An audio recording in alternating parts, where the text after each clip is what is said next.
அன்பார்ந்த சகோதர சகோதரிகளே, உங்களுக்கும் உங்கள் குடும்பத்தில் உள்ள அனைவருக்கும் சமாதானம் உண்டாவதாக.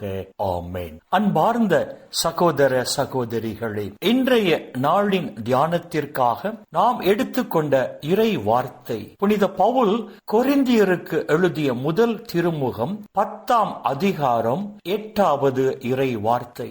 அவர்களுள் சிலர் பரத்தமையில் ஈடுபட்டனர்.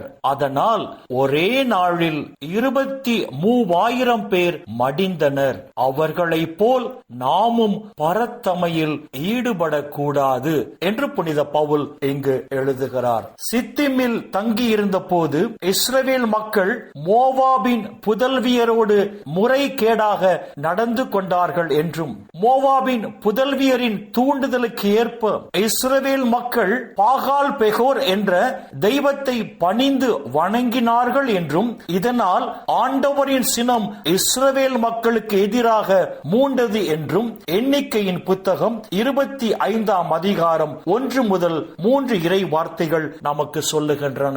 இஸ்ரவேல் மக்கள் செய்த பாவத்தினால் ஆண்டவர் கொள்ளை நோயை அவர்கள் மீது அனுப்ப, அந்த கொள்ளை நோயினால் 24,000 பேர் மடிந்து போனார்கள் என்று எண்ணிக்கையின் புத்தகம் 25ஆம் அதிகாரம் 9ஆம் இறை வார்த்தை நமக்கு சொல்லுகிறது. அன்பார்ந்த சகோதர சகோதரிகளே, கிறிஸ்து பிறப்பதற்கு முன்புதான் செயல் பாவமாக கருதப்பட்டது. ஆனால் கிறிஸ்து பிறந்த பிறகு இச்சைக்குரிய பார்வையும் இச்சைக்குரிய சிந்தனையும் விபச்சார பாவமாக கருதப்படுகிறது. ஒரு வாலிப தங்கை ஒரு ஊழியரை சந்திக்கிறார். அந்த ஊழியரை சந்தித்த வாலிப தங்கை இவ்வாறு சொல்லுகிறார்: பிரதர், திடீரென என் கை பாம்பு போல் படம் எடுத்து நிற்கிறது, எனக்காக ஜெபியுங்கள் என்று இந்த வாலிப தங்கை ஊழியரை பார்த்து சொல்லுகிறார். ஊழியர் கண்களை மூடி ஜெபிக்க ஆரம்பிக்கும் போது ஆண்டவர் ஒரு காரியத்தை அந்த ஊழியருக்கு வெளிப்படுத்துகிறார். இந்த வாலிப தங்கை தான் பார்த்த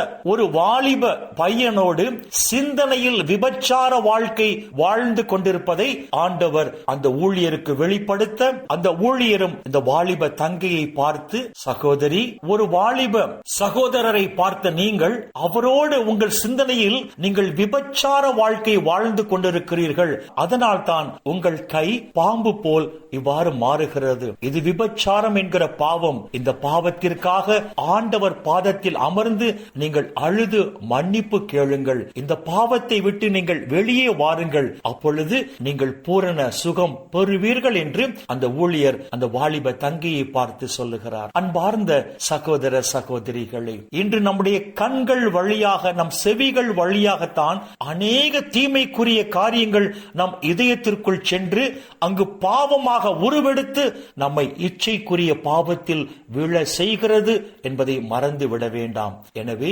கண்களையும் செவிகளையும் நாம் கட்டுப்படுத்தி வாழ்வோம். ஆண்டவருக்கு உகந்த ஒரு பரிசுத்தமான நீதிமான்களாக இந்த உலகத்தில் நாம் வாழ்வோம். அன்பார்ந்த சகோதர சகோதரிகளே, நம் உடல் உறுப்புகளை நாம் கட்டுப்படுத்தி வாழவில்லை என்று சொன்னால் இந்த உடல் உறுப்புகள் வழியாகவே சாத்தான் நம்மை பாவத்தில் விழும்படி செய்து விடுவான் என்பதால் இந்த உடல் உறுப்புகளை கட்டுப்படுத்தி வாழ்வோம்.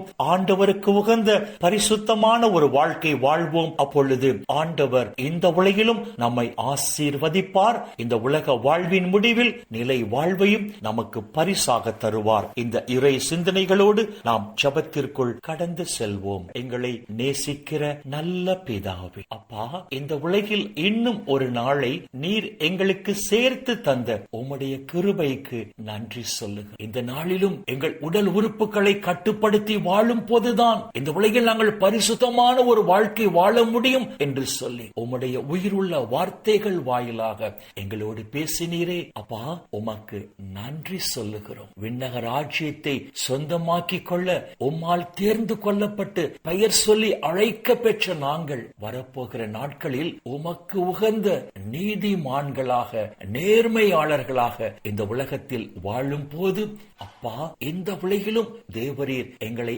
ஆசீர்வதித்து இந்த உலக வாழ்வின் முடிவில் நிலை வாழ்வையும் எங்களுக்கு பரிசாக தருவீராக. அப்பா பிதாவே, இயேசு அழைக்கிறார், இயேசுவின் அன்பராவும் என்ற ஜெப குழுவோடு தங்களை இணைத்துக் கொண்டிருக்கிற எல்லா குடும்பங்களையும் உம்முடைய பாதத்தில் அர்ப்பணித்து ஜெபிக்கிறோம்.